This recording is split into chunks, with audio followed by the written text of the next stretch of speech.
back. We are back. Guess who's back? Back again. Oh my gosh. We are back. So we are back. Early Bird Podcast. I am Richie, Rich Dog. I am your host. I'm here with my co-host today. I am once again Aleks. How's it going?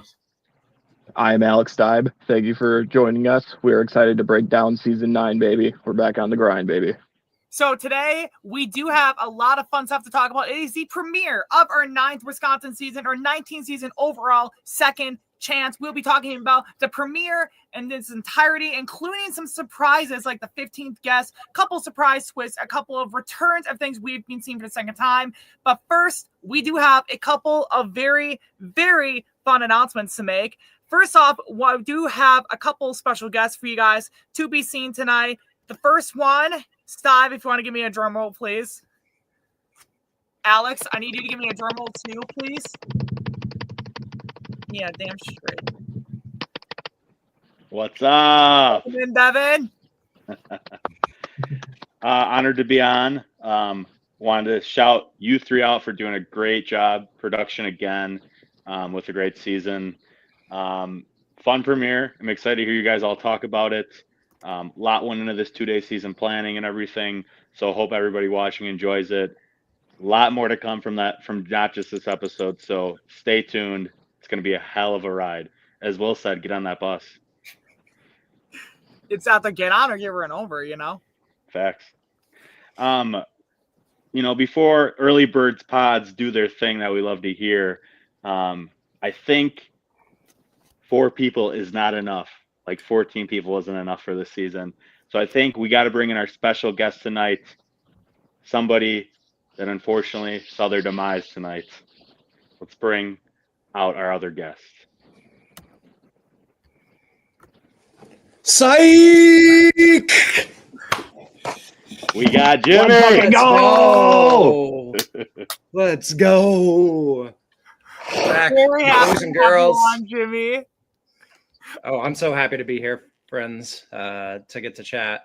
My favorite season of Survivor Wisconsin so far, season 9. Let's get it. Ooh. Honored to have you join Jimmy, not Jamil. But Jimmy, before we dive into episode breakdown with these 3 great leaders of the Early Birds pods, I got a question for you. Do you now? You know, we got some big things on the horizon. We're never stopping here at Survivor Wisconsin.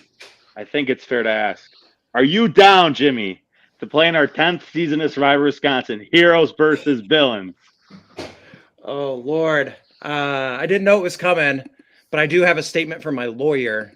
I am retired, but the following statement was released today by Jimmy Clifton through his personal attorney and business manager, David B. Falk, chairman of Falk Associates Management Enterprises, aka Fame, located in DC, in response to question about his future plans. 2 words, baby.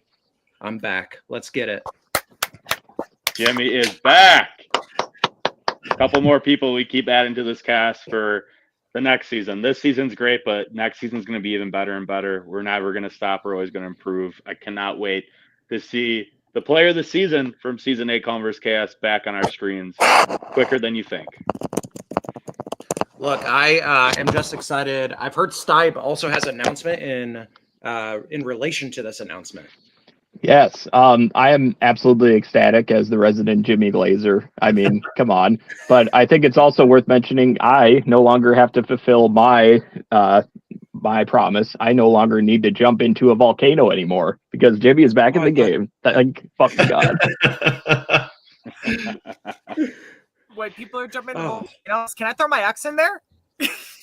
Boss Rob can throw his hidden media idol clue in there too. Yeah. He sure Pepper can. would have laughed at my joke. But seriously, I'm excited to play. I'm excited to play with the legend, Rich Dog, RICCHDOG. I thought I could say that like Riz God, but that was way harder than I anticipated. Close enough. Yeah, I'm excited to meet Christian's brother, some other players we have on the dock. King Joe from Atlanta. It's gonna be a really fun season. Oh, who? I haven't heard of him before. Yeah, I haven't either. It's not like everyone hasn't mentioned him in this episode or not. because they despise him. I'm so excited to Wait, talk about He's a actually, villain. who are we talking about? I actually zoned out for like 5 seconds. Who are we actually talking about? Your ex, Richie. Your ex, of course. Counter 2. Oh yeah. But I just wanted to come on here, shout out everybody that helped make this season happen. Tune in. Next episode's next week. Excited for that. And I want to announce great cast members joining season 10, Jimmy. So Early Birds Pods, do your thing. Keep watching the episodes. Follow us. You know the deal. Thanks, Dev. Thanks, boss. Thank you. That is enough about me. Let's get into this beautiful season. Let's dive into this. Alrighty.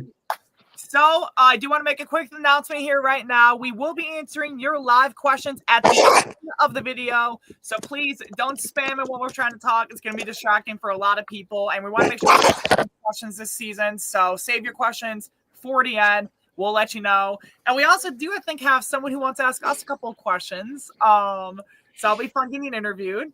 So without further ado, I think we should get started with the season. I say Let's get it. Go right into it. Aleks, I was going to do regardless of what you said. So, you know. That's Anyways, true. we start the season. Everyone getting their own little cast intros, getting back into the game, showcase themselves. And this is something fun that we did in Legends. This is something that was just so much fun. Really kind of put a little extra, like, pace into the season of, like, oh, this specific person's back. They're also back, et cetera, you know, cool little thing to do with it. We saw some fun, iconic moments. Dan's kitty thing, like, meow. Nick finally doing the worm, which I was so happy to see, you know. Are you a Nick fan, Richie? I think I'm a Nick fan. Yeah, I'm a Nick fan. Yeah. Why you say it like that, Jimmy? I was just curious. Anyways. Well, as like the number one, like Nick Glazer that Dan keeps saying, you know. You say that about me? Jeez, yeah. I didn't know that. Okay, that is news to I'm me. not gonna go down, but I have a talk with some people. No, anyways. We have some fun moments, you know. We do have the return of everyone going into the game from the 14 that were announced. Now, we do also have some other stuff we'll talk about later on with a certain twist. Wild. Yes, times. it is wild. A lot of wild twists. it was wild. Immediately, people are thrown into their tribes, and we do have 2 tribes. Until on Tribe Lico, we have Will, Vince, Jamil. Trying to make sure I remember all the names. Maddie, Kira, Kayla, and I'm forgetting the name. Maris? Joey? Maris. Why did I forget Maris? Oh no, Joey's on the other. Oh, yeah. Maris was like the start of this episode. How did my dumbass forget her? My bad, Maris. I'm saying Maris's name right Queen this Maris. time. That's a pro. Queen Maris. Right, Queen Maris. Took a whole one season to figure that out. Yeah, it takes me that longer to figure other stuff out. On Tribe Koa, we do have Joey, Nick, Dan, Ben, Annika, Addie, and Amelia. And there's a lot of fun stuff going on in both tribes. Like on Koa, there's a lot of talk about cats for starters. There's a lot of talks that everyone's just having chilling out with each other. Same thing on Tribe Lico. And I definitely think this fun content early on from both tribes was super fun. Kind of getting a look at these people, you know, for the first time since their reunions. Trying to think. I'm just gonna go on because I don't think. Want to talk about the idols? I was about to do that. So we do have the return of the open hunt, which, from my recollection, I don't believe has been in the game since I know it's sometime in the Whitewater series. I don't remember if it was Winter War or Last Chance or Legends. It's been a while since we've used it last, definitely since Whitewater days, where there are a couple idols and an advantage hidden within the game, and the players will have to go look for it. All players will be able to look for it on both floors. There's a lot of fun stuff we do see within this whole montage of people looking for everything, because both floors are free for both tribes to go look into. We see, and I will just quickly sum up, and then we can talk more into depth as we want before we move on. we do have Annika and Maddie both finding an idol. And we do Team Jimmy. have Ben finding an advantage. And we will talk about what that advantage is later on, because obviously it is mentioned later on what Ben does end up finding. But as for that, I don't know if there's really much notable to talk about other than just kind of that, because they are given the option to continue socializing if they can, but a lot of the players want to get into it. They want to kind of Can I ask? Yeah. Can I ask you guys, as someone who was not there? So it seems like both tribes had full reign on the entire cabinet. Is that right? Especially to start. Yeah. But not upstairs though. But yeah, the not the main top floor and then the basement was all open. Yeah. Okay, and then when you went upstairs for tribal if you lost. Is that right? No, upstairs was only for the evicted players on night 1. Right. Gotcha. And we'll get to the floor plan too, because it's revealed after the open hunt ends. It's revealed that unlike in Cabin Fever, where one tribe got one floor, the other tribe got the other, the winning tribe would be going downstairs to the bottom floor, while the losing tribe would be upstairs on the middle floor. And then if you get voted off, you go straight from there up the stairs. You wait in the side room until more players get eliminated from the game, or until end of night 1. So this is something that is very interesting. You know, it does kind of remind me how in Winter War, which Steib, you can vouch for me with this because you were there with me, where there was initially a twist where the losing tribe was going to be exiled into what was called the dungeon. The losing tribe was going to be put into what was called the dungeon, but since we sucked and kept losing, we kept getting put in the dungeon. So it kind of reminds me a little bit of this, of that twist. I thought that was pretty fun. How far did you get it in that? In season? Winter War? I was like the second out that season. Yeah, I did horrible. Winter War. They thought it. No, I wish I could have made it past that. Right. All right, we can. But that's a different story. Okay. Anyways, anything you guys want to specifically talk about with the open hunt before we move on? I just thought it was a great idea just because of how the whole floor plan is, just to give everybody like a good 10 minutes just to search and just see if they can find something, and then from there, you know, you do have the winners and losers on the different floors. So I do like how Devin and Christian really did it, because it does give like an equal balance for everybody to find something, rather than just having it be like, you know, luck based kind of then, you know, just like based off like if you win or lose. So yeah, big props for them. Yeah. Steib, Jimmy, what do you guys have to say about the whole initial open hunt and floor plan reveal? Yeah, I think the idea of the open hunt is a great idea. And I'm glad so many of these advantages were found so early on. It'll really spice up the early game and make it a lot less dry, hopefully, if those are played correctly. And I gotta say, I'm really enjoying the full cast that we have here. I was really stoked by this cast reveal, and I wasn't sure how the tribes would line up come the day. And I really like the lineups here of these 2 tribes of 7, although I will say, based on those names, I would say that probably the Teal tribe, Lico, was my favorite going into the very beginning of the challenge.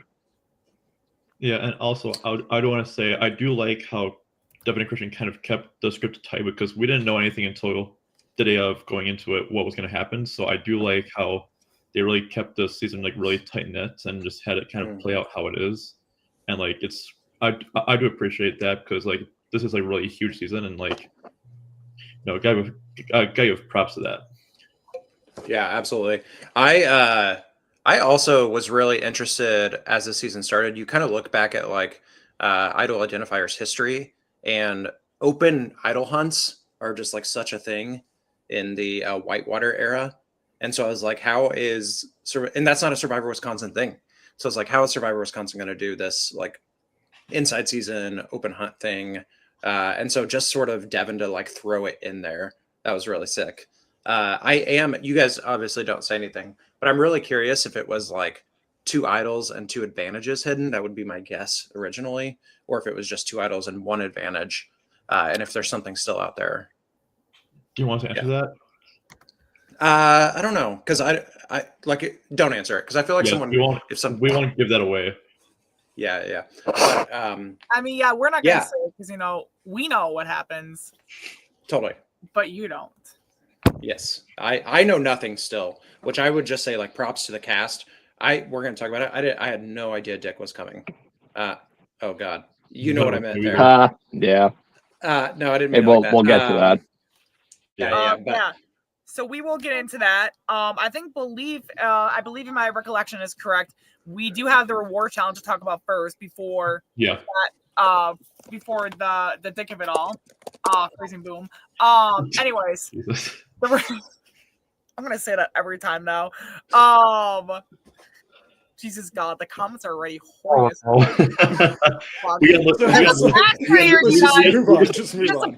Save us, Pastor James. Okay. This is great. Let's move on. Reward challenge. We do get a reward challenge. And Aleks, I'm gonna have you talk about this since you love to seem to talk this week, don't you? Okay. So yeah, the rewards challenge. We do see two tribes, two players from each tribe having to tie a knot, and then have it be that the other team has to go and untie those knots on the second phase of the challenge. And then you also have on the second phase the memory card flip where they have to match tiles up with the tiles and then running grab the other team's knot line that they made for you to unknot. So again, great challenge, great intro challenge. It's only for reward, and we'll talk about that reward. But I do feel like this is a really good intro challenge for a season that's going to be completely amazing. So that's all I have to say for that. Yeah, I do think as an opening challenge, it was definitely a very interesting opening challenge. I think it definitely, and definitely as a reward too, we don't really have a lot of reward challenge. I think this may have been our first ever reward challenge we've ever done, unless there's one that I'm not recalling. I think this is one of only 2 challenges we've done overall that did not directly end. That wasn't for direct immunity. The other one was when we did in Legends that got canceled because we were all getting too violent, but it was a fun one. I'd like to do that one again. We. Well, I just meant we as a collective, No, I know. You were, for those who haven't seen, Richie was punching this guy named Adam. I was not punching him. Jesus just God. wailing. They were such wailing with that. Just a fucking drama. I thought the idea of a reward challenge was really fun. And I think I would love to see Devin and Christian move this in or put this in a little bit more into future seasons. I thought that was really fun. Yeah, just basically repeating what all y'all are saying. To have a big season like this of 14 incredible players with their own stories and with their own shots at redemption, I think it really is nice to ease the tension a little bit and say, all right, this first challenge y'all are going to do, it's for a reward. Therefore, if you may happen to cost your tribe a win, who knows, maybe it's something you can come back from. And we did get what is potentially the most iconic Survivor Wisconsin line of all time. Oh my God, it is top tier. It's got to be top tier of all time. Yeah. Yeah. We'll talk about I think we can talk about them right now because there's a bit of a reward with it because Tribe Lico wins this reward challenge and to get an interesting little reward, a little advantage for a little extra help in the first immunity challenge, which so much help. I'm ignoring you. The help is the introduction of the 15th player of the season, a surprise player, Richard from Calm versus Chaos, the third boot of the season, jumping in at the last second to come in and play, which I was very excited to see Richard come back and play because I think there's a lot of people. Yeah, I'm not calling him that, Jimmy. I heard your little snicker over there. I'm laughing at the comments, Richie. You're doing great. See, I'm great at everything. I'm great. See, Big says the juice is loose. We say the dick is in. There you go. It sure is. The dick is in. That's good. Anyways, That's good. Moving on. So, Richard comes into the game. he's put, and I think Lico kind of has a decision of whether or not they want him to help him or help them with the challenge, which of course they say yes. And I don't know if there's really too much else to really talk about with it, because I think that's kind of right before the immunity challenge, correct? Well, let's bring up Will's iconic quote though before we move on. Yes. Yeah, let's do That's that. what I'm You can do saying. it, Alex. I'm not gonna say that. Jimmy can say that. What's he? That's fine. What did he say? He said, "That's the only time I use teeth." Yeah. That was great. That was Yeah. good. That was good. Will. Yes. Yeah, I saw Alex behind the camera blushing. It was wild. Oh my God. So good. What? So good. Yeah, Alex. Holy Tess. gaslight. No. See, I was sitting in the chairs with Dolphin, Sam, and Tyler. Actually, not gonna lie, but I was still blushing on the sidelines though. Come on. Okay. Yeah. Sorry, I had the details wrong. Yes. Thank you. Fact checking. Yeah, okay. Well, you have your break to All right, blush Steib. whatever you want, Alex. So, Steib, you said you want to say something? Yeah, I do. I mean, I feel like it's a fantastic twist to throw in a 15th player into this game, just as a fun little surprise. Going back to the trend of well-kept secrets, well done to Devin and Christian and Kyle for actually orchestrating this and getting, I'll go ahead and say it, for getting Dick all the way to the house and getting him there in secrecy, and for Dick to come out on this show. It was so great to see him come and join the show, because, like, as y'all remember, I was one of the people when we were reviewing the cast reveal. I was like, man, I wish Dick would come on this season 9, and I'm so happy Dick came on season 9, bro. I'm absolutely elated to see my guy back, and y'all can quote me out of context. Fuck y'all, I don't care. Crazy boom. I love you, Steib. Oh my God. Honestly, all love. I had no clue. I lost my mind when he walked in, and my wife was like, "Who's that?" And I was like, well, "He had a mustache in our seat," and she's like, "Oh, that's what it is." I had no idea who it was till then. Wait, he had a mustache when he started? In our season, yes, he was not that bald. How did I not remember that? I filmed your guys' tribe. How the hell did I not remember that? Okay. I can't answer that question, but I'm really also excited to see Richard. I feel like he had a lot to build off of. He was really funny in our off times. He just clammed up too much when we were talking strategy. So I hope he gets an opportunity to really hit, and we'll get to it. But I think he used his immunity to throw out a name really well. Oh, good. Later. Yeah. So we'll talk about that later. Yep. Yeah, so I think we should get into the immunity challenge unless you guys have anything you want to talk about from before the challenge. Just that's great. props to Kyle for driving and getting Dick at the airport. Yeah, props to Kyle. Kyle's awesome, y'all. Let's give a shout out to Kyle Shield, guys. Who doesn't love Kyle? I love Kyle. We love Kyle. Yeah, Thank you, Kyle, for getting Dick. We really appreciate you getting Dick from the airport. Yeah. Anyways. This is so hard. Yep. It really is. Crazy. We can do this all night, guys. Yeah, I can do this. I think I we watched will. Archer. I Oh can man, not the comments, do dude. that joke. Okay. It's so good to be back. Thank you, everybody, for watching us right now. Yeah, we're so happy to be back. Oh yeah, comments. Keep on commenting. Love to see it. Yeah, thank you guys for watching. So far, we have a lot more to talk about for the rest of this, and even a fun sneak peek and some other fun stuff we do have coming up, as well as some fun questions you guys can talk about at the end. Keep watching, stay tuned, and I think we should continue. Yeah. So we do have the first immunity challenge of the season, and I want to torture Alex a little bit and have him explain it again, but I feel like he wasn't. I'm not sure if he was really listening to it when we were talking about it. So, Steib, do you want to talk about the first? I could talk about the first challenge unless you really want to. They do some fun facts about this challenge. Yes. Well, it's a challenge made of two components, really. The first component being a one-on-one flip cup between two people from each tribe. A standard in the Survivor Wisconsin or Whitewater traditions. We love flip cup. It's always good to practice it. And then that leads to the second half, which is a Jeopardy style board of questions on 4 topics. and each tribe needs to try to answer those questions correctly to get more points than your opponents.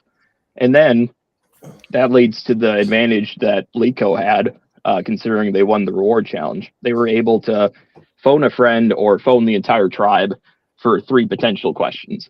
And I think that power is absolutely essential when it comes to winning this first challenge and making sure you're not going to be the first boot on such a stacked season.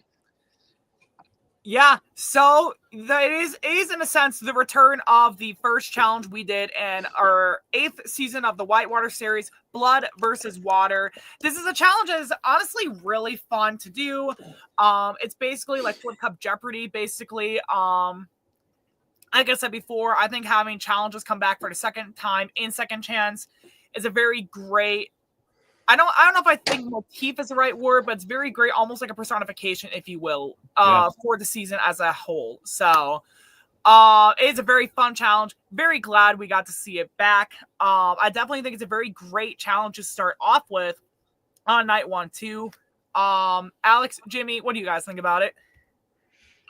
Yeah, I'll bounce off you. Like, I do feel like we do see a lot of challenges coming back for a second time, which is a really cool kind of theme to go with the theme of the season. And I do like how Devin and Christian really orchestrated that as well into the script of having all these challenges kind of come back for like a cool little second chance kind of thing. And the challenge was really fun to watch. It was really fun to also kind of like participate in the background, kind of like, oh yeah, I know that question, or like I have no idea what that question even is. But yeah, you know what? Again, props for the challenge. Again, a great challenge to come back, and a great challenge overall we get to see as well. And yep, just props, really. All right, Jimmy. Yeah, no, I agree. I actually love the way they use Flip Cup in a lot of challenges. So like the Flip Cup as a buzzer is a really fun idea that I hadn't seen yet. I'm like you said, they did it before, but I hadn't seen it yet. But in past seasons, they've done like Flip Cup. What's it called? Tic-tac-toe, which is really fun. Yeah, Flip Cup. One. I need to do a tic-tac-toe. Yeah. When I did the Survivor Series at St. Norbert, we did it as a comeback challenge a couple times. It's really fun. So, sorry, I didn't mean to interrupt you. No, it's good. Not much to add. I mean, we got to see like some real display of wisdom here. I mean, let's just be real. Maris absolutely destroyed that, regardless of her team losing. Yeah. Queenika on full display. Queen Annika on full display. Yes. I felt like the Teal tribe really threw, even though they had that challenge. Like that's outside of Maris. Like that's wild. Yeah, and I want to add something into this too. Is that a little addition we had to this challenge is that each tribe got 3 phone a friends. And essentially what that meant is that the person going every round could have an opportunity. Each tribe had 3 overall to, kind of. I thought it was just the team who won the reward. Yeah, the tribe gets 3 phone a friends. Yeah. Yeah. So that's what I'm going to say. Thank you. So Lico had 3 phone a friends. They were able to talk about. They were able to call up on the rest of their tribe to help them out. Comments are getting very fun for one simple mistake. That's a fun week. Anyways, so let me start over. It's been a long week. It's not even Wednesday yet. I can hit the bottle. Anyways, so Lico got the reward. They can go 3 phone a friends into basically opportunities for them to get extra help within this challenge, and a little addition to this challenge as well. Of course, during this challenge, they get used kind of quickly, and they doesn't really help Lico at all. Actually, I will say this, Will. This is a very funny comment I just saw right now. That's great. Dan's already said I'm gonna crash out. Y'all haven't seen Crash Out yet. Okay, I can't. I'm laughing too hard. Do we have anything else we want to specifically talk about with this challenge, or should we just talk about who won it? Keep it rolling. Yeah, I think we just go to the winner because we do see Maris kind of carrying. They took her on her back the whole entire time. Reveal the winner, and then we'll talk about it. Yeah. So at the end, Dan ended up helping Koa win the first immunity challenge, meaning that Koa is safe from tribal council. And then we do also have a little bit of a special twist. A twist of dick. Continuing with the addition of Dick twist into the game. Dick twist. I will continue. I will say continue this in a minute. Will, that's another funny comment. That was really funny. Okay, jokes aside. Anyways, Dick is essentially given a choice, or I shouldn't say a choice. Sorry, he's not given a choice. It's essentially revealed to the players that regardless of whatever would have happened, Dick was going to be going with the losing tribe. And since Liko lost, Liko sucked, Liko gets Dick. Phrasing, boom. Anyways, so yeah, it's kind of so then Liko has to go to tribal council. However, Richard is also immune since he was not involved in the initial cast release, nor the social hour that they had, which for those of you who don't know, there was a little social hour players had before the game began. So because Richard also wasn't a part of that, also was not able, he also was given immunity to kind of protect him for the first round and a little bit of a sense to guarantee he's not just immediately sniped out for kind of the unknown of the cast in a sense. I definitely think it was very interesting. I knew we shouldn't have made that joke. The chat's already interesting. Okay, anyways. So yeah, there's definitely some fun stuff with this. I'm going to pass off to you three. If you three want to talk about just the immunity challenge reveal plus the Richard reveal with what's going on with all of that. No, there's not much that we haven't said. I just feel like Richard being on the losing tribe and having immunity. At first I was like, I don't know if I like that. But then like the thought of like, okay, he didn't get to pregame. He didn't get to look for idols. He didn't get to do the social hours. Like, oh, it's actually like a little bit of a hard entry. And so I loved that he was immune. And it even gave the losing tribe someone to sort of like get the ball rolling. Because I was the first losing tribe last season. Like, it is so difficult to say a name, especially from the jump. And especially in that teal tribe where they have a lot of people. And so I just think like having someone who's immune and can kind of like play a little loose and a little fast actually is a really great thing. Yeah, I 100% agree with you in that, Jimmy. I've been in that. Steib and I have both been in seasons before where our tribe, well, Aleks too, actually. We've all been in seasons before where our tribe was the first to lose a challenge. And I mean, for sure, like when you have immunity, you just have more confidence to go in there and say, I'm going to fuck this shit up and help me God after that. I agree with you on everything of that, Jimmy. So, Steib, Aleks, anything you two want to say before we move on? No, I don't think so. I think we kind of covered everything. Yeah, other than I believe this challenge was a pretty fair challenge for a first tribal immunity challenge. And ultimately, these were topics where if you happen to know Mariah Carey was the #1 female artist of whatever, then, it would have helped to have mentioned that if you knew. But yeah, it's one of those moments where I think this challenge was pretty fair ultimately. And it's unfortunate that Liko was able to lose with the advantage, and it remains to be seen how they're going to handle all that. Well, yeah, just so you guys know, I got one question right in the challenge tonight. I was keeping track, and I don't even remember which question it was. I was over 4 on the Survivor questions, which is wild. I also answered Amanda Kimmel with Dan, so I thought that was a beautiful answer. I mean, Amanda Kimmel's a queen, like she is. Should have been. But I think we can. No, I think we can move on. Sorry, I'm not getting into that rant right now. Yeah, we should move on. So we do go to Koa. They're downstairs. They're chilling. They're enjoying themselves. Yeah, we see you, Aleks. I'm giving you attention. We see you. We see Koa. They're chilling. They're doing all sorts of fun little stuff. They're talking, trying to predict what's going to come up in the future. I definitely think it's funny how a lot of them seem to have very interesting, I don't want to say PTSD from slide puzzles, but there's a lot of talk about slide puzzles at one point. I don't feel like there's I mean, I don't feel like there's really too much strategizing going on at the beginning of this right now, other than them just trying to predict what's going on, feel the room and everything. We do get Ben having a confessional where he reveals, where he does reveal his advantage is a shot in the dark, which essentially only works in a pre-merge.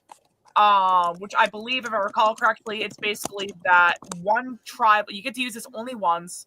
You had to predict the number, I believe it was, I'm trying to remember this because I actually think I'll talk about that because I know the whole thing. Okay, So well, it's a shot in the dark where everything. you have to use it in the pre-merge and you don't risk your vote really. It's kind of like a free shot in the dark, and you just choose the number before you roll it, and if you roll that number, you're safe. That's pretty much it. But yeah. Yeah, I was about to say that, but it's a good thing you jumped in and intervened. Well, So I'll probably say I will say explanation. Jimmy, yeah. Yeah. I feel like there's a lot of body language in the Purple Tribe that sort of paying attention to. I was even sort of paying attention to like who was standing where. And I'm going to be honest, I think so. I was really excited about these tribe splits because there are splits because I love the idea of like Joey and Annika being first boots, Addie and Amelia being on the same tribe. That feels like for people who haven't gotten to play the game a lot, who are sort of like could be scooped up by a bigger threat. And they're all like independent people. I'm sure they're all strong players, but it was like a fun idea. And I think very early you can sort of see Ben's body language with Addie and Amelia in particular. It was like they seemed closest to him. And so I think that's a really that's a fun thing to note for the future, especially as someone who has like not seen anything, don't know anything. I'm just sort of like clocking like who seems to be setting themselves up well, who seems to be insulating themselves, particularly on a tribe where almost no one is insulated in that scenario. So yeah, I think that's pretty fun. Yeah.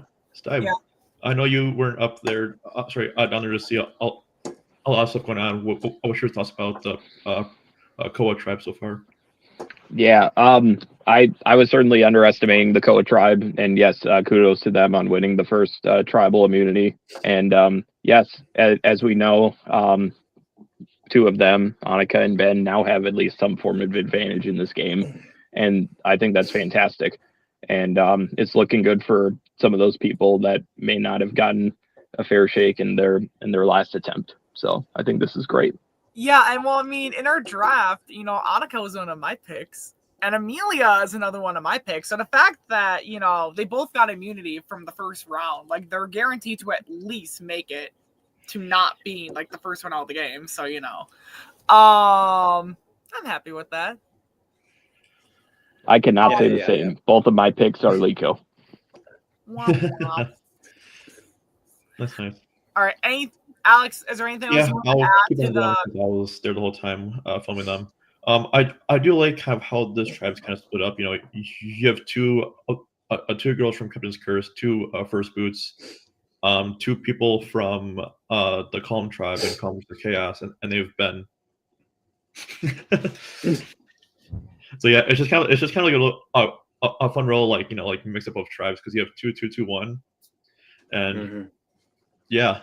I just kind of find it just interesting a bit because it's a very underdog tribe as well, and it's just kind of because you would think going into this challenge that Teal's gonna gonna get your ass in this shit, but then Purple comes out on top. It's like, oh shit, they're playing. So, but yeah.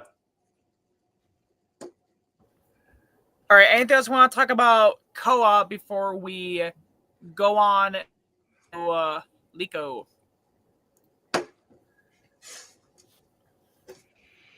No, I'm excited to talk about the strategy here. Going once, going twice, sold. Okay, let's go to Liko. I love using this hammer. So we know. Liko. Where's my? Oh, I forgot to put it up here. We do go to Tribe Liko. They have to plot and go to Tribal Councils. A lot of very quick scrambling, a lot of talks, which I'm going to touch up on this now because there was a lot of talks throughout the rest of this episode talking about pre-gaming, all sorts of stuff, which I thought was very interesting because I came from an era where no one gave a rat's ass if you pre-gamed because we all knew we were all pre-gaming. If you didn't want to be a part of the pre-gaming, you just didn't pre-game at all. And I thought it was really funny with the talk of pre-gaming because, again, it's like 90% of, I shouldn't say 90%, like a good, like at least half the pre-gaming that happens never really sticks. There's only like, if any pre-gaming does stick, it's usually because it's like they're like really good friends or because they really do trust each other and really want to play with each other. But it doesn't even guarantee that they're going to be on the same tribe to begin with. So for me, I kind of thought the notion of a lot of people being anti pre-gaming, I can kind of get it from some angles, and other angles, I'm kind of like, really? But well, I on the pre-gaming part, yeah, I think a lot more people pre-gamed. People who were like, he is the pre-game king. I don't remember who said that, but like pre-gamed. I think though Survivor is very much like a what's that? I think it's a Chinese proverb, like the tall grass gets cut. And I think if you are the one who is like sticking out, you're going to get cut. And so I think that it was actually probably fairly smart for some people to sort of like paint this target on someone so that they don't get that target with Jamil in terms of like pre-gaming. But that doesn't mean no one was pre-gaming. I just think like in Survivor, you never want to be like the best or the worst at something especially from the jump. And I think that that's the problem that Jamil had. It wasn't that he was pre-gaming.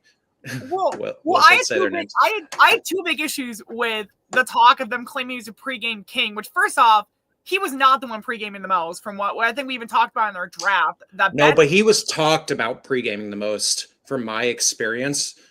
And that's what matters way more. Yeah. It's people's perception. It's people's realities of like, because a lot of it doesn't matter who's talking the most. Yeah, a lot of stuff is also taken out of context as well, which kind of bites me in the butt as well, which sucks. But like, yeah.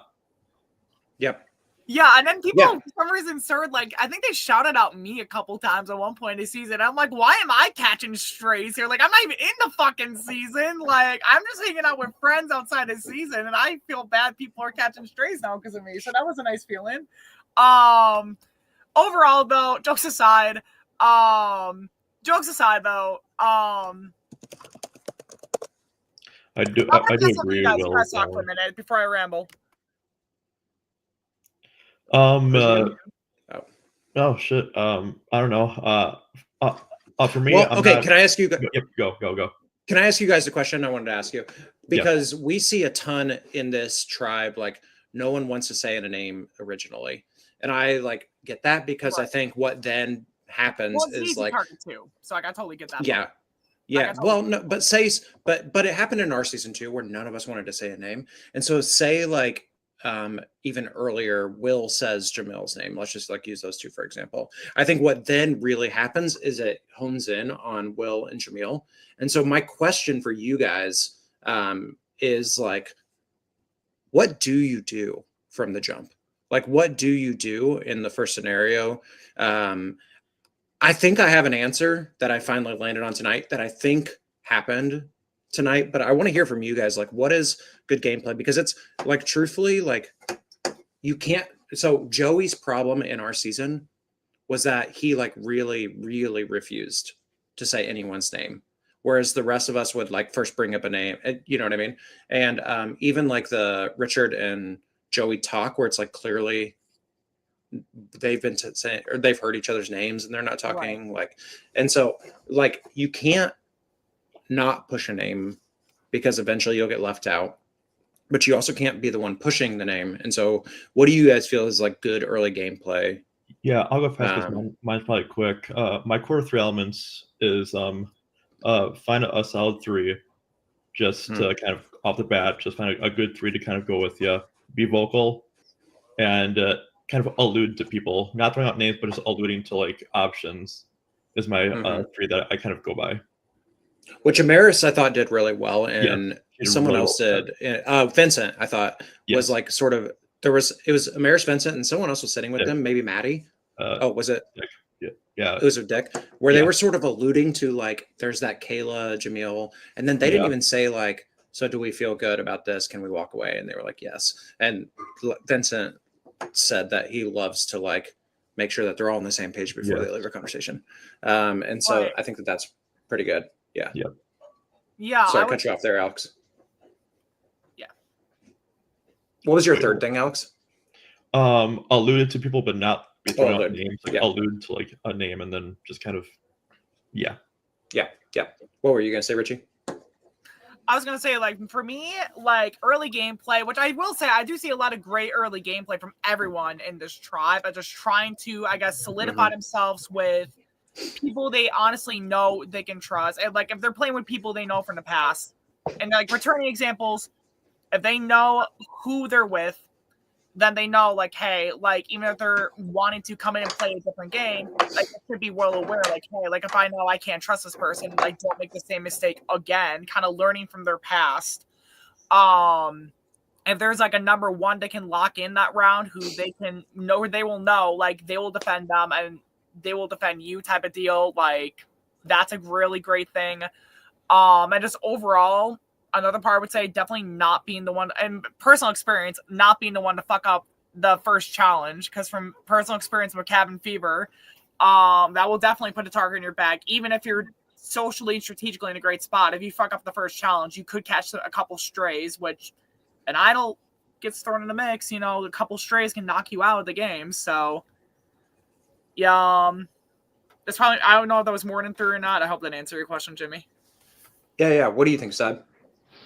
Yeah, just a lot of similar points that y'all have made. I think it's important to get some trust early in the game with multiple people, however many that may be. I guess would depend on your tribe and like the cast, like in general, like how many people are playing. But getting trusted allies early is essential because you don't want to be left out. And that's that thing that we're all really trying to answer every time we play these types of games.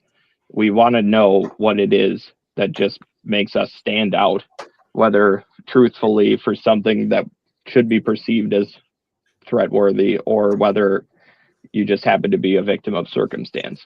And ultimately, you got to be able to remain calm and not stand out, but you also can't make your own mistakes, whether that's in a challenge or trying to build trust with the wrong person. You have to be able to not make mistakes, or if you do make them, correct them quickly. That's great. I have a theory or sort of a gameplay that I won't be using on Heroes versus Villains that I think kind of was used tonight, because unless we just like missed a really key conversation. Did you guys hear Kira say in a group conversation ever Jamil's name? And I did not, and it seemed like it kept going back to Kira. And I would like to watch back. I don't know if it was maybe Will or somebody was like, Kira has pushed Jamil's name. And even if that's not true, that actually feels like a semi-good. And even if Will didn't intend this, or whoever said it, even whoever didn't say it intended this, I wonder if that's a good strategy to sort of like pin saying the name on someone else, but still saying a name. It was Will in the confessional booth. So this wasn't a... Yeah, because I didn't hear it in the video, but I'm guessing that there must have been like a conversation with like 4 people, and like Kira must have been like, oh yeah, let's do that. And then that probably just got back onto her from Will. I don't know if Kira can comment on this. And so she commented during the video that, and I feel like we're all friends, our friends are watching, like we can sort of speak freely like this. Kira commented on the video. She's like, weird that they're never showing a conversation where I actually said Jamil's name, which I read into that as she never really did, but it somehow came back on her. Yeah. And I wonder how you can sort of, Ben earlier talked about like, it matters how you like steer the narrative. And I wonder how, if you can use that as a strategic element of being like,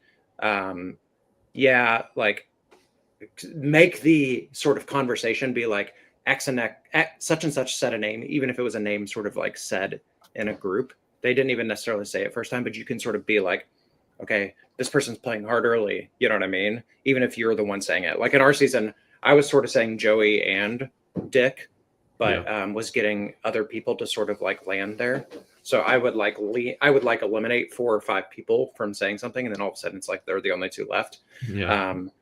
And so I think you sort of have to like you said it, Aleks, like allude to names without actually saying them. I think that's the main strategy. Yeah, I agree. Cool. So, okay, can I ask you guys this then?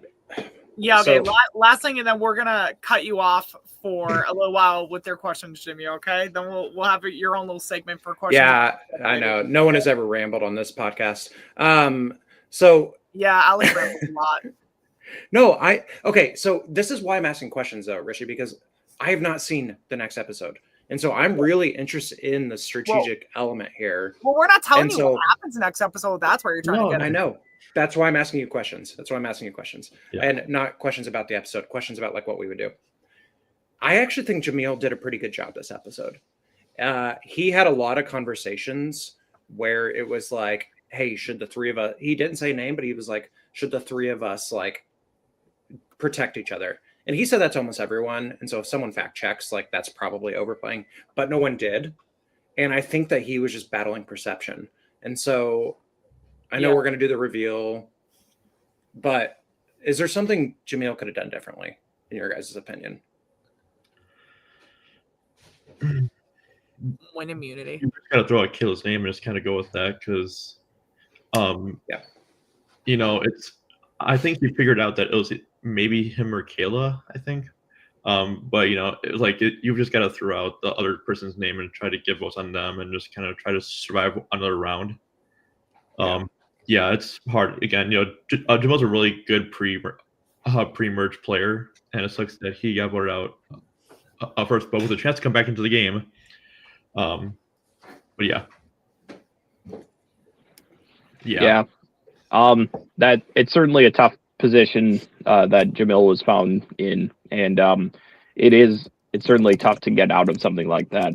Obviously, there's simple ways of getting out, like, oh, if he happened to find something that Maddie happened to find, or if it was something as simple as, well, you know, here I am coming back into the game in my second chance. I took the second jury spot, and here I am on a tribe with people that have been final 3 finalists. Here I am with all these other incredible players that have placed higher than me.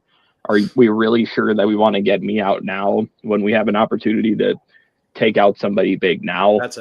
That's certainly easier said than done to try and spin that. Yeah. Great well, take. He was clearly I think that's a great take. He was clearly thinking Maddie. He wrote her name down.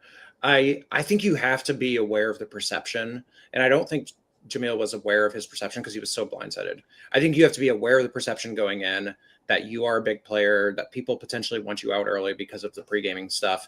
And so I think that he has to be aware of that. And if he's already thinking Maddie's name, he has to push Maddie's name. Yes, trust nobody. That's right, Steib. And so I think like it's really good gameplay for some people to not say some names. Some people are forced to say them, and I think Jamil was a person who was probably forced from the jump. Yeah, I like Will's comment here as well because it really kind of shows that, you know, they did give him a bone, but he didn't really bite it. So yeah. So no, you're good. I was about to say I want to kind of keep the flow going here, guys. I think if you guys are good with me, kind of keeping the flow going. Yeah. Okay, good. Yeah, so I mean, like we kind of talked about before, Kayla does throw Jamil's name out pretty quickly because she kind of knows the reputation of them being a duo and knows she's got to separate herself from him, knowing that his name is starting to get thrown out. Starts to push his name super hard. I know Maddie and Kira and Maris were all 3 of them were having a pretty massive say within this whole debacle in general. We're kind of just trying to push for certain people. I believe there was talk at one point. There was talk about Girls Alliance, right? At one point where they were saying the girls need to stick together, if I recall correctly. I mean, Girls and Will. Yeah, you guys want to go into that? Yep. But yeah, you know, Dick was also making some moves as well with his little blanket of security he had. And I do want to highlight that as well because, you know, when you have that, you know, like when you have that safety, you kind of, you know, get a bit more like, okay, a bit more, relaxed and be like, okay, I can kind of make some moves and get like a good alliance going, even though like I have a good blanket of security. I can actually try to make some good alliances, even though I've missed the whole kind of beginning of the game, missed their social hour and missed the idol search and everything like that. So I do think Dick did a good job kind of working his way into this tribe and kind of making a good little spot inside. Yeah, I agree with that. I think I loved Dick just sort of like throwing out names. Yeah. And I think the girls' alliance is just like a power alliance. I think that like the our draft was pretty good. Like I think we were sort of like confirmed that Maris and Kira should have been the top 2 picks, especially in this episode. It's like Maris is like so clearly insulated. She has the ability to sort of like make pacts with everyone is saying they want to go to the end with her. Will's going to cut her at 3 or 4. But still, that's the end. You know what I mean? Mm-hmm. Kira, same thing, is sort of like being shown as a pretty power player right now. And so, right. I think this is like an alliance of like dreams, though. Like, come on now, Maris, right. Kira, like, Kayla, Will, Will like and the girls, because I know Will highlights Maddie. I didn't want to interrupt you guys, but like Will, I know at one point was also highlighting a confessional about how it's him and the girls, and how at one point they start saying like if we go tribal next, it's gonna be Dick.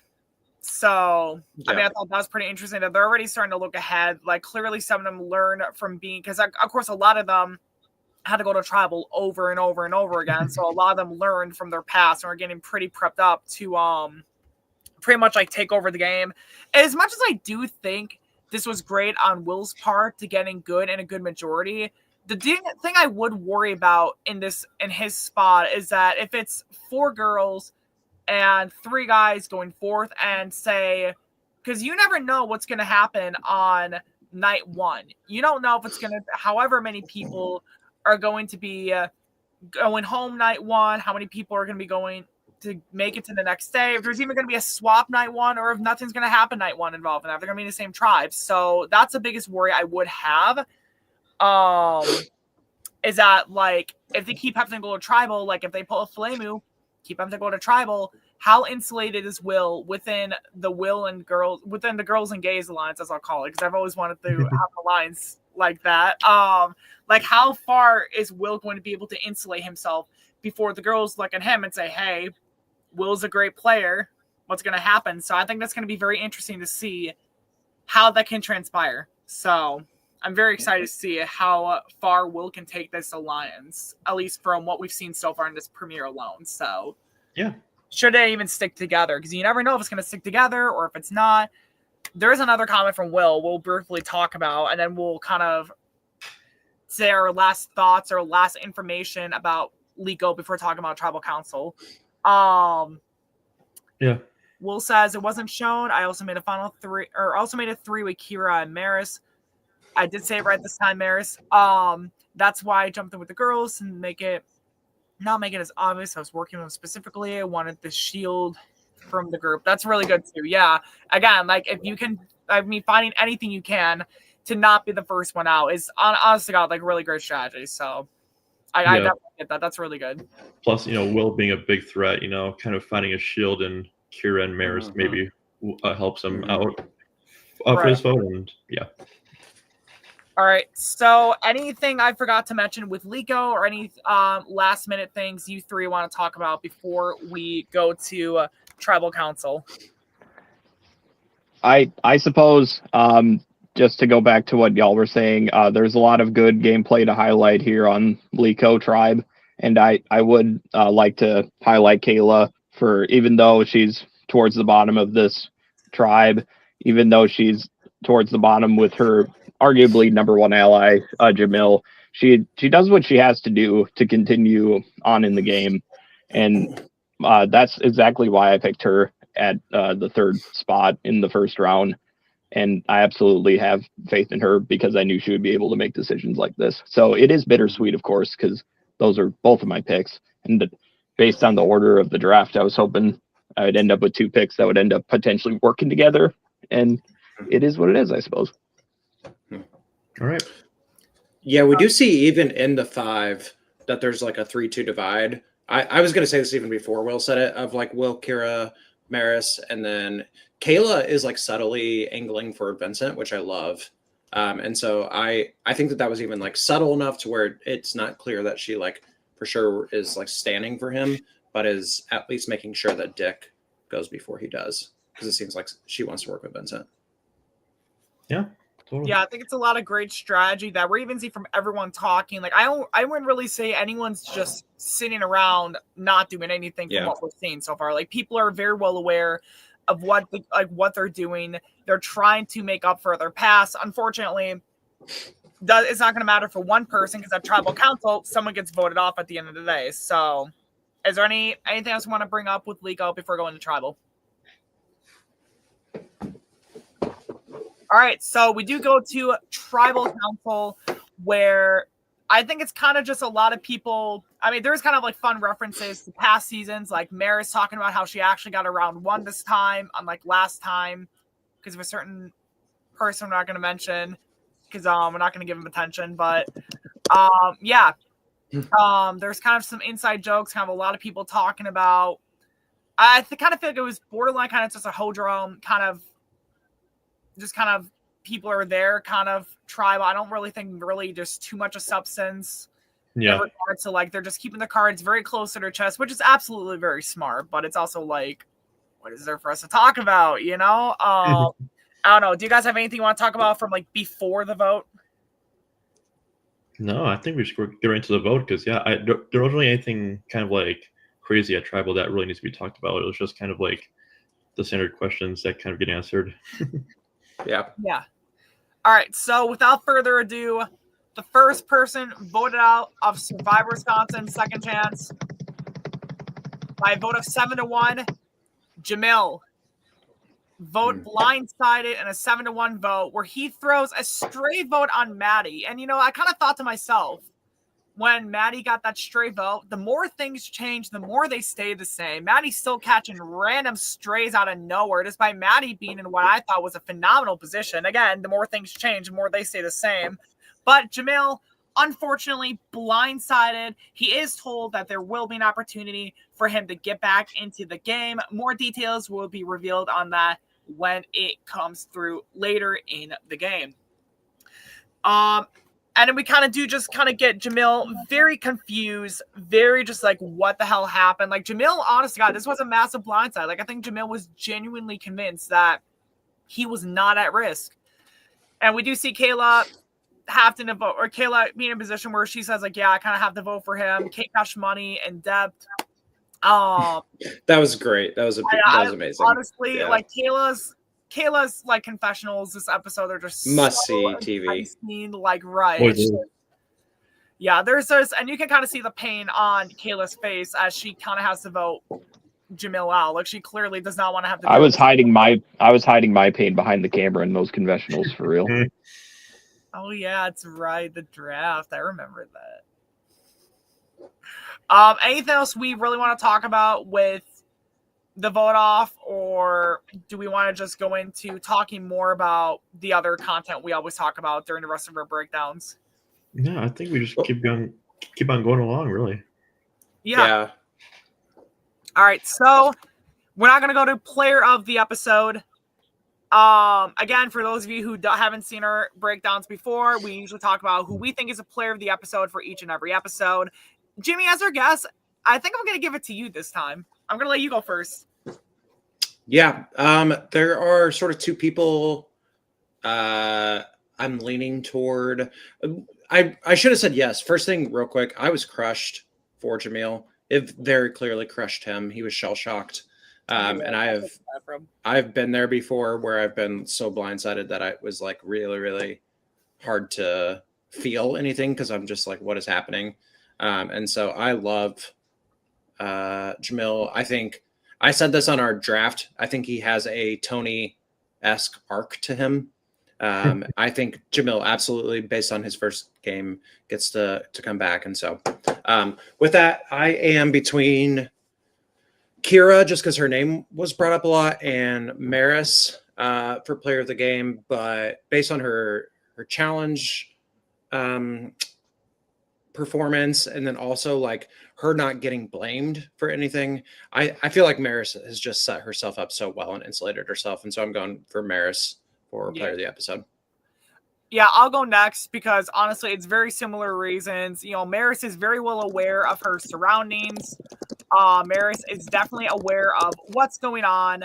She's definitely insulating herself really well early on, which if you do that pretty damn well early on, it's going to be a lot harder to knock him out later. So honestly, Maris is my player of the episode, and she even rocked the challenge. And I do love her confessional, where she's like, well, we lost the challenge, but it's not my fault, which I personally love that.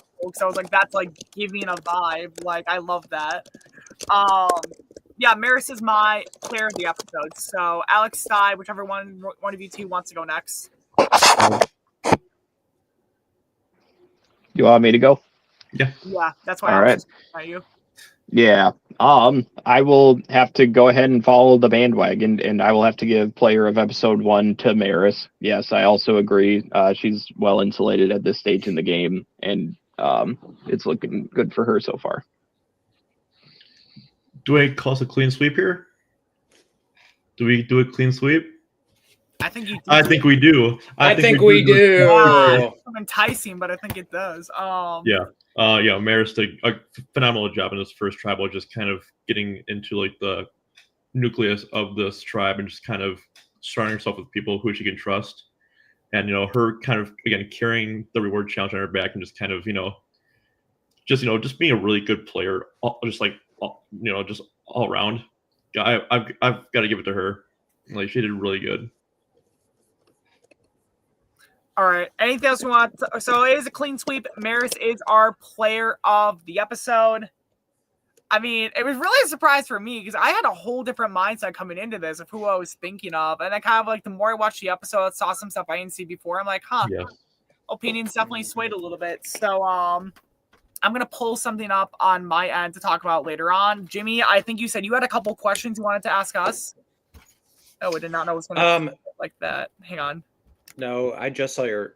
That's okay. I just saw your private chat. Sorry, Richard. I feel like I asked you guys the things I wanted to ask you, just like strategically in terms of like early playing, and then what Jamil needed to do differently. I mean, Jimmy, I'm an attention whore. Can you give us a question?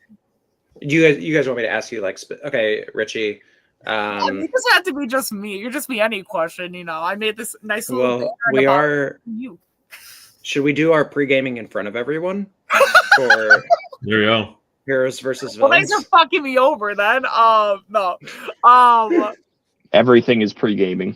Everyone is a hypocrite. It literally is. Yeah.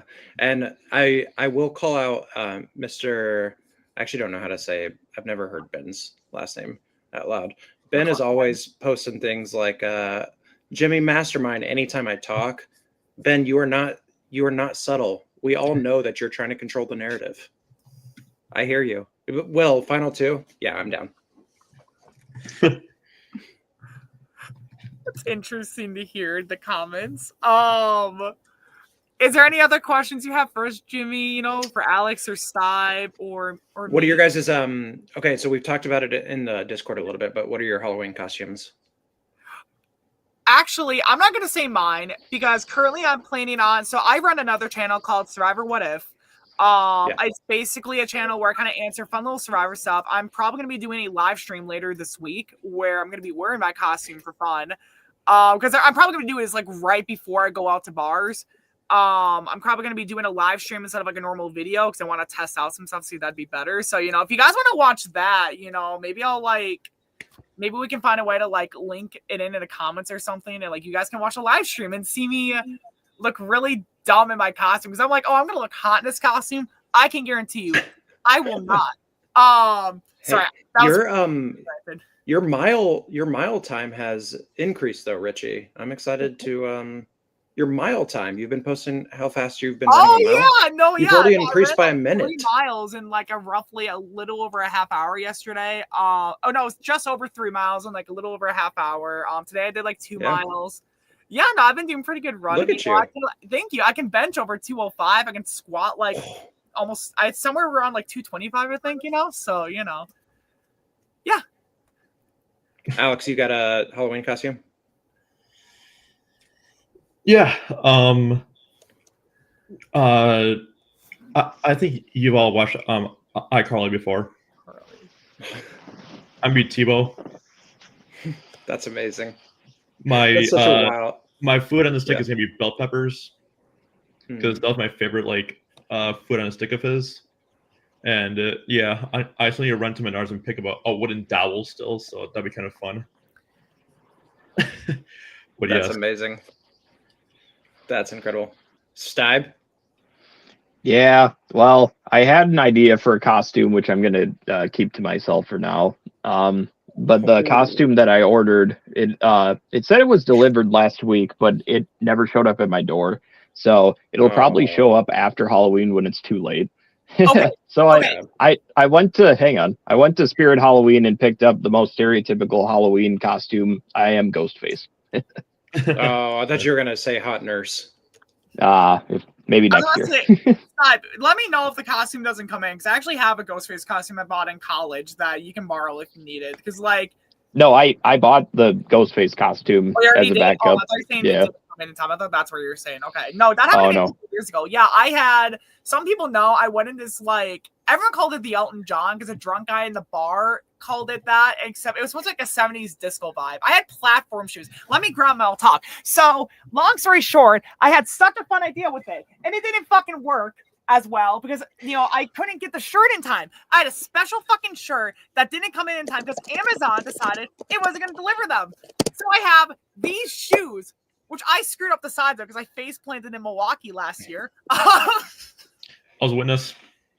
Yeah, you witnessed it. Yeah, you were. I'm not even gonna say what you were. What you were I just thinking keep of. walking, so. Yeah, sure you did. That's all you did. Ooh, he's actually kind of comfy again still. Anyways, long story short though, it was really fun. Really fun costume. The Elton John 70s, whatever. Woo. Sorry, I ranted. Sorry, guys. What, Jimmy? Do you have any other questions for them? No, Kara said she was looking for costume ideas, so throw your costume ideas in the chat. My suggestion is to be Dolphin Sam. My costume this year is I'm gonna be 3 kids in a trench coat. So I have an enormous trench coat and I have a white shirt, and I'm just literally drawing 3 little children. Or if you guys have seen BoJack Horseman. Oh my god. Yeah, yes. Vincent Adult Man is really who I'm going to be. Oh my god, that's perfect. But yeah. So great character. Yeah, I know. I don't think I have any other questions for you guys. We should start getting some questions in the chat. Yeah. You guys have questions. Yeah, Kira, hit me up because we can talk about costumes too. I can see Kira being like a Chucky, but with the overalls. That'd be kind of cool. Mm-hmm. Not like the crazy hair, but just like the overalls, like colored ginger hair and like a knife. Mm-hmm. A knife. That's pretty good. Well, yeah, Chucky has a knife. Trying to be the guy from Big Brother 2 got kicked out before the first eviction. No, okay. Anyways, let's ask some viewer questions now. This is when you guys can ask us questions about the first episode of Second Chance or any of our past seasons, Whitewater or Wisconsin, anything you want us to talk about, we'll do it. I'm not gonna lie, I don't sit here and talk to Jimmy about BoJack Horseman. I know. You guys said you wanted viewer questions. My favorite adult cartoon of all time. It's so good. Oh my god, it's so good. Yeah. The only show I've actually cried to, I think. Okay. Oh yeah. Okay. Yeah. So Devin asks, anyone you've seen in our Legends season that if they were on Heroes vs. Villains, you'd consider wanting to work with? Ooh. And our Legends. I'm assuming you mean actual the Legends season itself, being they either were on Legends or the last time they played was Legends. Wait. Everyone stop here. If you have not watched the episode, what are you doing? Stop. Go watch the episode. Watch all of our old seasons. Season 10 of Survivor Whitewater. I think what Devin is asking is who I would want to work with on Heroes vs. Villains if they were on there. Number one, Number 1, Richie. I've heard he's a great guy. He's a good ally, good person to work with. Number 2, Corey No, I'm just joking. I'm not going to run through everyone that I know is already on the season.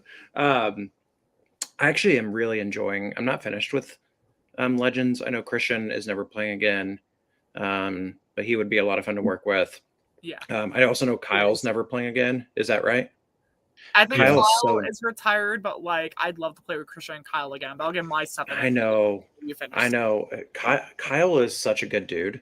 Like so clearly a nice guy. And so he would be someone I would love. I like legitimately love watching everyone on this season. I think Ben is like pretty laid back. And I love the way Emily thinks about the game. She's a lot of fun to watch. I just watched Final 7, so I feel like I'm thinking of only like the later players in the season. But you guys have a really good group of friends. It's a really fun cast. So I truly would love to. I mean, Adam would be fun. Get that meaty meat shield over here. I know Richie punched him. So I'm never. It was like I'm not even gonna just talk about that. whamming. I can wham you, Jimmy. I know. Yeah, Adam's like a mountain, but Richie just pummeled him. I will. Yeah. No. Okay. I'm not even going to. I'm not talking about that. I'm not. Adam and Richie, the rivalry unsolved. He's not even my rival. He's pissed because I'm saying I don't know if after Corey and I agreed he needed to go. Like, it's on his end. It's not mine. I got over it. Like, oh my gosh. Okay, sorry. Answered your question, Devin. I'd love to play. I mean, obviously, it's like Corey's playing. I'd love to play with Corey. Corey's like one of my favorite people to play with. If Christian comes back, and I mean, he set up the Legends. He was retired, and then he came back for Evolution. I'm fully expecting him to sneak on. I'd like to play. Christian would be fun to play with. Who else? Nathan and Dolphin Sam would be fun. Maggie, I would love to play with again. Maggie's such a great person. Like outside of the game, like Maggie's one of the nicest people I've actually ever met. It seems. Yeah, like Maggie's one of the nicest people I've ever met through like playing Survivor Whitewire. She is such a sweetheart. Like she's so sweet. Like she's such a nice person. Who else? Dylan would be fun, but we never really got to play with each other because both times he played, one of us got voted off early. That's Devin's brother, right? Yeah, Devin's brother. Yeah. Trying to think. Okay, yeah. So I mean, I don't know. Is there anything else you want to say with this before we move on to the next question, Jimmy? No. Okay. I'm excited to meet new people. Me too. Will has a good question. Yeah, there's one from Devin right above that. Oh, my bad. Devin asked a question for Aleks. Aleks, do you suggest we would do a rival season a few seasons after All-Stars? I could see that being the next like returning season, maybe.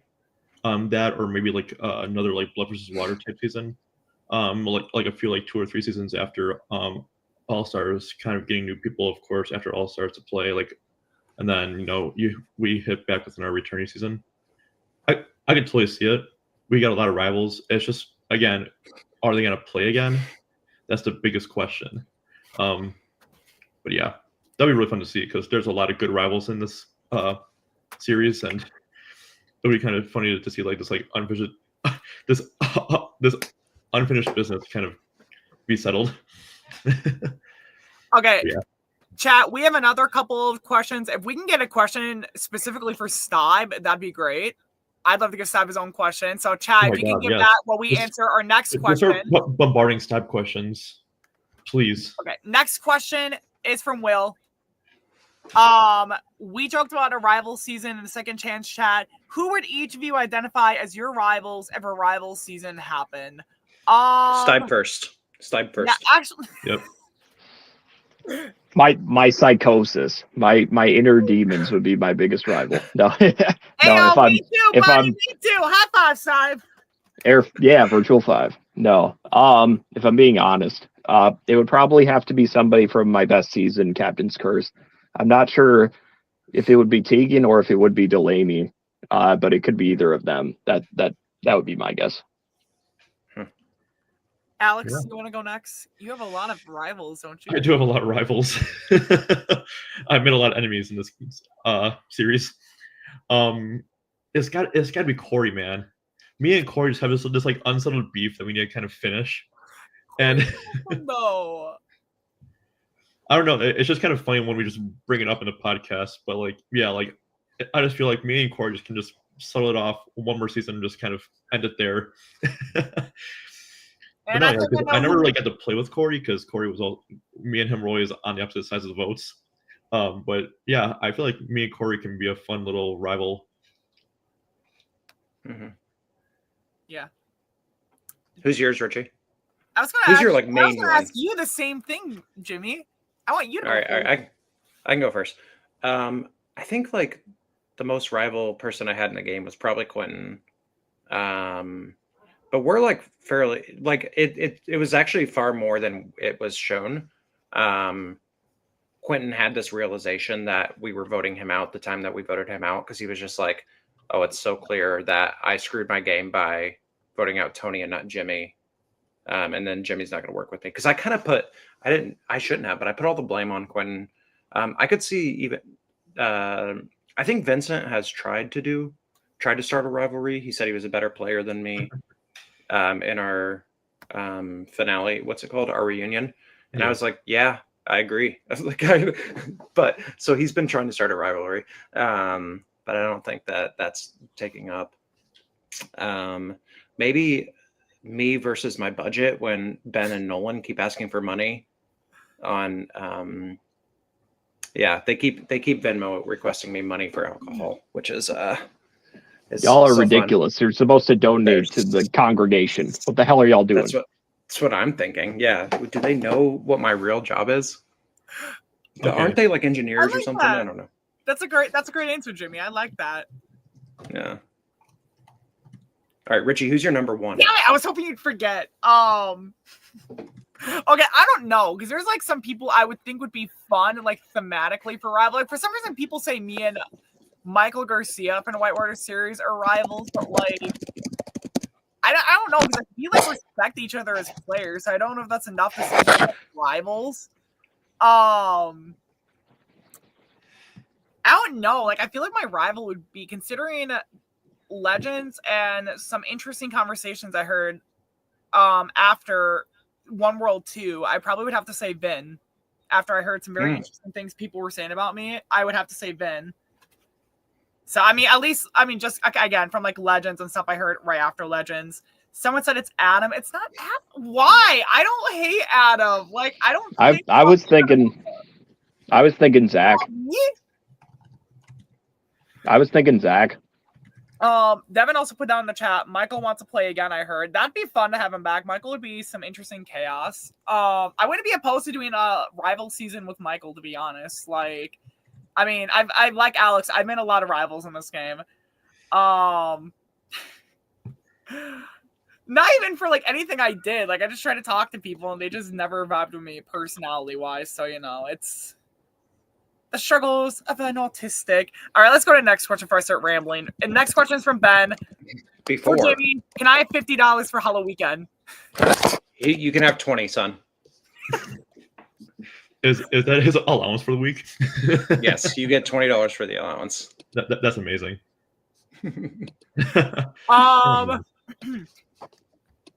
Ben says for Jimmy, can you dab again? Hell yeah. There, Ben, you got some extra allowance. You got a tip for your allowance this week. Trinity says Blood versus Water would be incredible.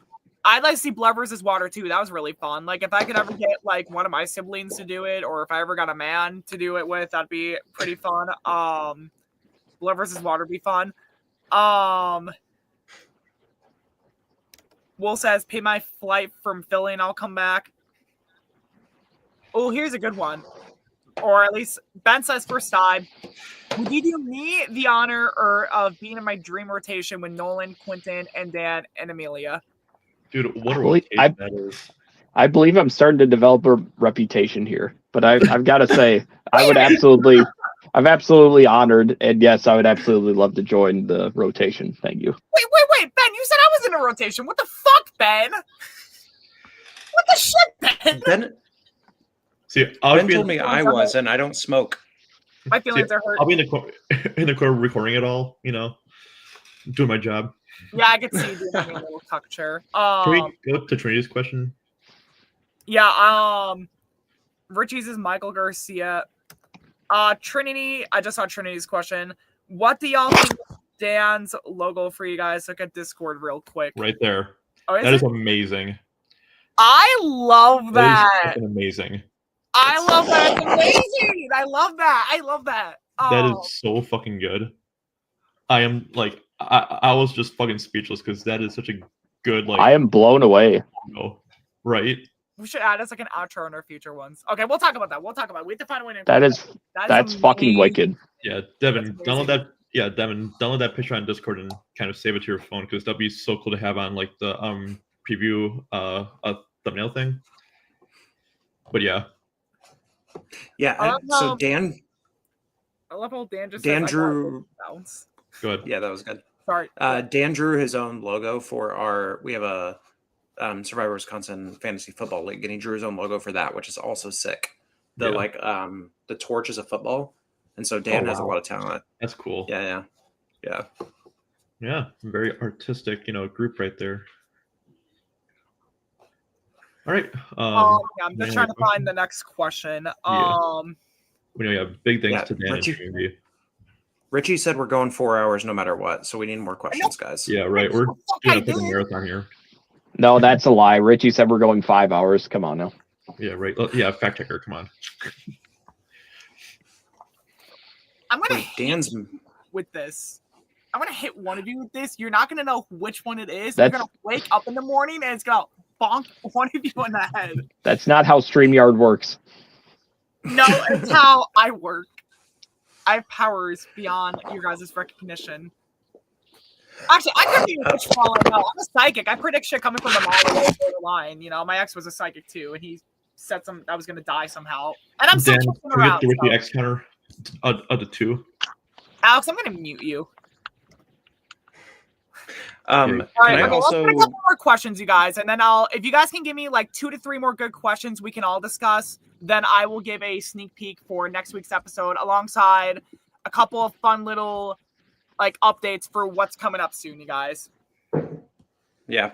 One thing while we're waiting for questions that I didn't think we get to talk about is I just don't think we talked about Kayla enough in this and how she handled the Jamil vote out. I thought it was immaculate. I think that she realized that she was potentially going to go down with the ship if she did defend him, and the way she handled, like, look, I know the most likely thing is that it's me to tell him, and the way she handled that, and she sort of solidified trust, where she was just like, look, I know, because they were like, are you sure? Like, and she was just like, look, I trust you guys, so yes. I think I think that was such good player. Yeah. Trinity said she's growing so much as a player, and I totally agree. I think that she has really, really grown from season 1. Yeah, no, I was kind of saying that before we got to the results of the tribal, and yes, no, I absolutely agree. I love what Kayla's doing thus far, and may she continue to make whatever moves she's got to make to keep on surviving. And listen, Zerdali, listen, you need to watch your girl and get ready for season 11, okay, Zerdali? Because if we get an early boot Zerdali, I'm gonna lose my mind. Oh, we Me too. I'll lose my mind. I lose my mind all the time. Okay. So we do got a good question that Will just put in. I haven't read it yet, but he says, aside from Survivor, what's another format game, well-known or original format you're aware of, that you'd each want to try, maybe one you've played before and enjoyed? I'll let you guys go first, because there's a couple other types I have like been involved in. So like I'm gonna let you guys talk, because I've had a little bit more experience in kind of that realm. So the 2, of course, I've always been a Big Brother fan. If there's ever a Big Brother like allergy that's like a week long, maybe I would do. But then also like I could probably do a good challenge one as well. I can see myself doing good in that. I cannot do traders. Soon? You say you couldn't do traders? Oh, I cannot do good in traders. I can lie, but I just cannot lie for like 6 hours straight. That's way too hard. But yeah. Well, after you framed it like that, I don't want to answer because my answer is easily Traders. That's great. Yeah, and it's mostly because those are the only two shows that I watch. And so Tom Sandoval, I don't care what he does on his other shows, best TV character I've ever seen in season 3 of Traders. You know he was for Tom Sandoval? Unbelievable. You what? The Look lore? up- I don't care. Look up the lore for him. I know he cheated. Okay, you do know the lore then. I know he cheated. I don't care because he was so good on Traders. And so those are the only two shows. I only watch Survivor and Traders, so Traders is for sure my choice. And Will, I saw the Traders season 3 of Chicago Traders, and I will be applying for season 4. Steib? All right. I gotta say, I probably have 3 different options. 2 of them were ones y'all had said. I've also been watching Big Brother for a long time, and I also would enjoy going on that show and being able to just sit in a house in California for entire weeks on end, and maybe be subject to the occasional slop or cold shower. But I think it would be pretty sweet to win an HOH. That's certainly a bucket list. But I also would say Traders as my second choice because, like at the start of this week, I'd never watched Traders, but within the last 24 hours, I've actually binged the entire first season, and I'm really enjoying this show. And now I got to go binge the other 2 seasons when we're done here. So no, I really enjoy Traders. No, let me finish. Sorry, but no, I'm really enjoying Traders, and I feel like I would be a fun person on that show as an unsuspecting trader, or perhaps as somebody who would like try to, I don't know, deduce things more better than the season 1 cast sure did. Holy fuck. My third option, I know I'm rambling, but I feel like my third option, it's going to be something completely different from what y'all are saying. It's a competition-based show. It used to be on, I think it used to be on ABC, but then it moved to TNT or TBS. Wipeout, the obstacle course game show. Oh my gosh, that's great. That's definitely a dream to be on that show. I love obstacle courses. That would be fun as fuck. I still like watch like old episodes because it's just so funny, Yeah. That's amazing. Thank you. Okay, Steib, we're talking because I need to ask you a question after one-on-one alone. Assuming you probably won't be allowed to say it on air. Okay, but we'll talk later. So obviously some people know I recently did Zoom Traders season 12 games. That was really fun. I would love to do Traders again. I'd love to actually be a damn trader this time and not have it be up to a public vote with the guy with like 45K followers automatically having like his little followers in the chat. But no shade to Miles. No, I'd love to play Traders again, like Zoom or live. I did a season of the challenge a few years ago. I would love to do the challenge again. That was so much fun. If you guys haven't watched my season, I do recommend it. It's like 4 episodes, like 32 minutes or less. Super fun. What other ones? Big Brother, I think would be such a fun one to do. I think being isolated would probably, because I'm the type of person where I like kind of going out, seeing everything every day. Like if I had to, I think I could put up with it.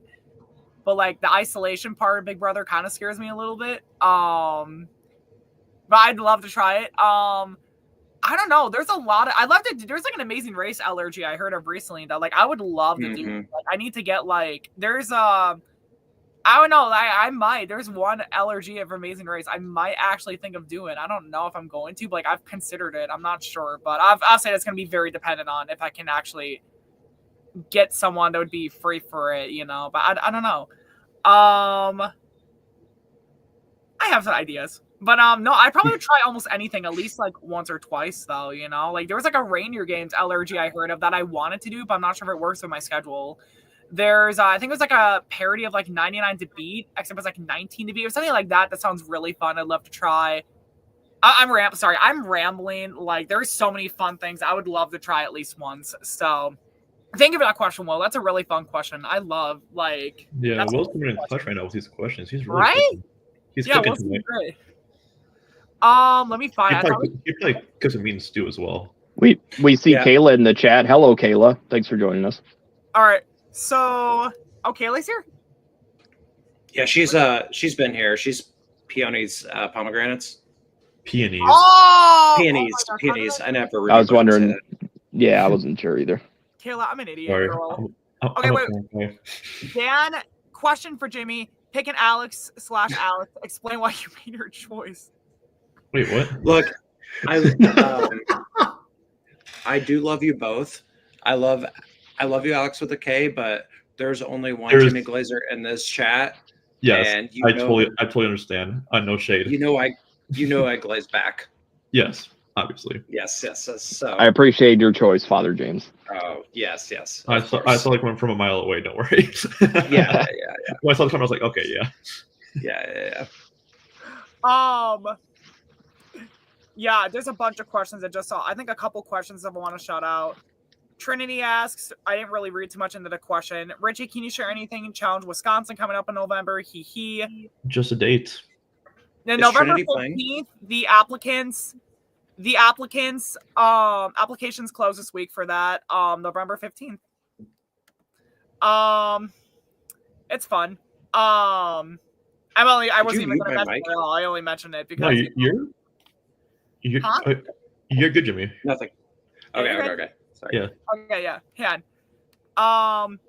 Will says Big Brother Hogwarts is incredible. I don't even like Harry Potter. Shout out to my friend Bill's game.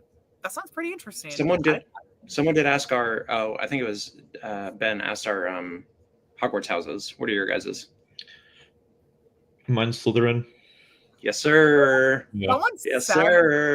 Someone said that I was like a Hufflepuff, and then I did this like test online that someone recommended me to do, and then I got Gryffindor, and I'm like, yeah, I'm a bold bitch. That makes sense. I'm more surprised I didn't get Slytherin or something, but Gryffindor, I'll take it. I'll take it.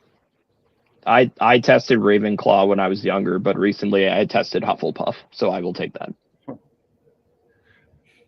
I'm also Slytherin. Yeah. Will says Chicago Traders is great too. Ben asks, Jimmy, are you applying for Midwest Mayhem? Ooh, Ben, send me that info. I want to hear about this too. You don't know about Midwest Mayhem? It's a January game, so So it's I already answered Ben, but yeah.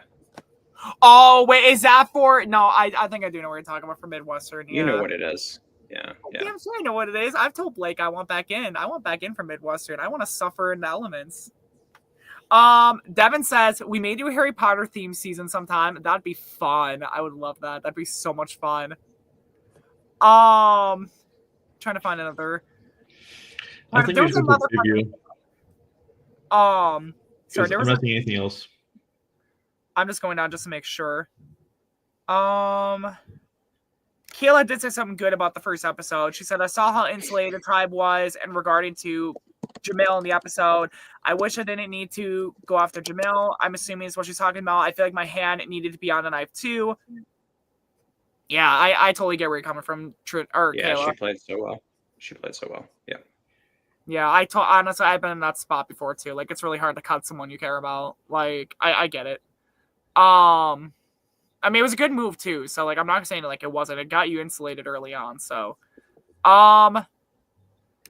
Devin says, Jimmy, what's your thoughts on one round in a Survivor game being Big Brother? Yeah, I've actually never watched Big Brother. So I know, like, literally, cool. I know. I've watched like half an episode, but not in the beginning of the season. And I don't know if I love the like, almost like gamey feeling of it all. I don't know how to explain it. It feels a little bit a cartoony type, like, oh yeah. Yeah.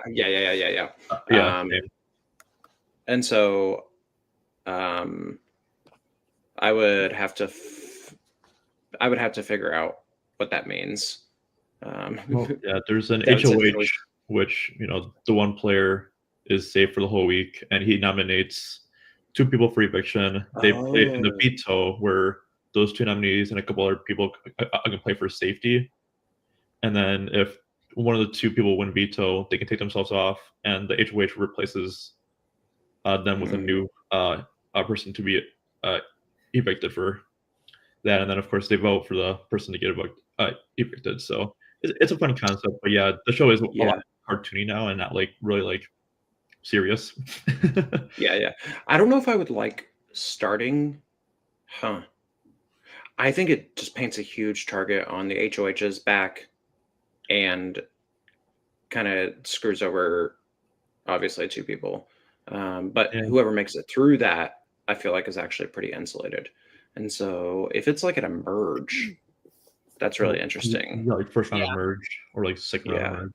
Yeah, I mean, Devin did say in a comment under that. I tried to highlight it quickly before going back to the question, hoping that you guys saw it. But he did, I think, say it was like for like an early merge round, I think is what he said, if I recall correctly. So I think I'd prefer it at the merge, and I would for sure throw that challenge. Yeah, right. No one wants to win that, really, but like that's what I mean. Yeah. You're desperate. Well, it depends on how desperate you are at the time you go into the merge. If you're desperate, you're gonna try to win that HOH, or you're going to be wanting to kiss ass whoever is HOH and just hope to get in their good side. So, like, I mean, or even like the veto. You win the veto, you veto someone, and then you're also safe. Like, say Aleks and Steib, you're on the block. Say Jimmy, you're head of household, and say I win the veto. I plan on Aleks, get him off. And then next thing you know, like, I'm also safe. Aleks is safe. You're safe. And then you have to renom someone. Well, it also depends on how many noms we're doing. If we're doing, like, the blockbuster type of thing, too, and, like, there's, like, 3, I'd love that. That'd be fun. No. Okay, sorry, let's straight up on it. Just be 2 nominations and then. Yeah, I'm going to give, like, 15, 20 seconds for any last questions coming in, and then I'm going to give you guys the live preview. So, like, 10 seconds now. Yeah, and while we're waiting, I am, I was making jokes early in the pod, but I am really thankful that I get to play again. This has been just an unbelievable community. It's been really fun to just develop a lot of friendships, and honestly, like watching Second Chances, hearing everyone talk about it has made me like so itchy to get back to play. And so, really thankful to Devin and Christian and everyone and you guys for doing so much you do for this community. It's been just such a fun ride. So I'm excited I'm not going to win. So I'm just going to give the people what they want and call someone a loudmouth who can't count. Hell yes. We're excited to see you play again, Jimmy, of course. And yeah, just to parrot what you're saying. Yes, I'm also very thankful for what we got going on here. It's been a fantastic year, 2025, for our show that we run. I can't believe that season 7 New Blood was 4 months ago in the early summer, and then we had season 8 Calm versus Chaos about 2 months ago at the end of August, and now we've already filmed season 9. We're airing it to the end of the year, and let me tell you, if you were impressed by episode 1 of season 9, we're only heating up from here. So be sure to stay locked in. Stay locked in 6 p.m. on next Tuesday on November 4th. Yeah, 4 seasons in 1 year is just crazy. Yeah, so like obviously we were saying before, we've had 4 seasons this year, Second Chance being our 4th. They're big in a lot of ways. A lot of new twists were thrown out there in one way or another. A lot of big changes, big overhauls. And I honestly would say this is the year that really revived our series and definitely taught us a lot about what worked and didn't work. So I think we're going to talk about the episode. Once that muffling stops. Okay, you're good? I'm joking. Okay, so next episode, the next 2 episodes are going to be coming up on Tuesday, November 4th is going to be episode 2. Episode 3 will be Tuesday, November 11th, currently at this time. Additionally, I do have a special little sneak peek that I got to make myself. I love doing these. These are really fun. So, Double Trouble, Toil and Rubble. As the hourglass on night 1 continues to go down, more leave the game, and more chaos ensues. Dun, dun, dun. Cool. All right. So that's all I'm going to give you. Key words in that word double. I'm not going to say too much into that. But, yeah. So we really really thank you guys for watching this live breakdown. We're really grateful you guys are here. Go watch all of our past episodes. Go apply for seasons 11 and 12. The applications are open this week only, and then next week they close until January 1st, 2026. If you're a newbie, you want to join, apply now for Survivor. We can't wait to have you on. And we are really excited to see what we're able to do in 2026. So, unless anyone has anything else you want to say? No, All right. No, thanks for having me. Nothing other than I'm so glad me and Jimmy were able to get on the podcast together finally. Let's fucking go. Yeah, right. Let's go. All right. Way too, too, baby. baby. All right. We'll see you next week, Tuesday, November 4th. I've been your host. I'm Richie. I've been here in Wisconsin with my co-host and my guests. The one and only Aleks. The one and only other Aleks. And the one and only third Aleks. Okay, Jimmy. The honorary See Aleks. you guys all later. Yeah. Thank you so much for watching. Like, subscribe. Go watch all of our stuff. And we'll see you soon. Take care, guys.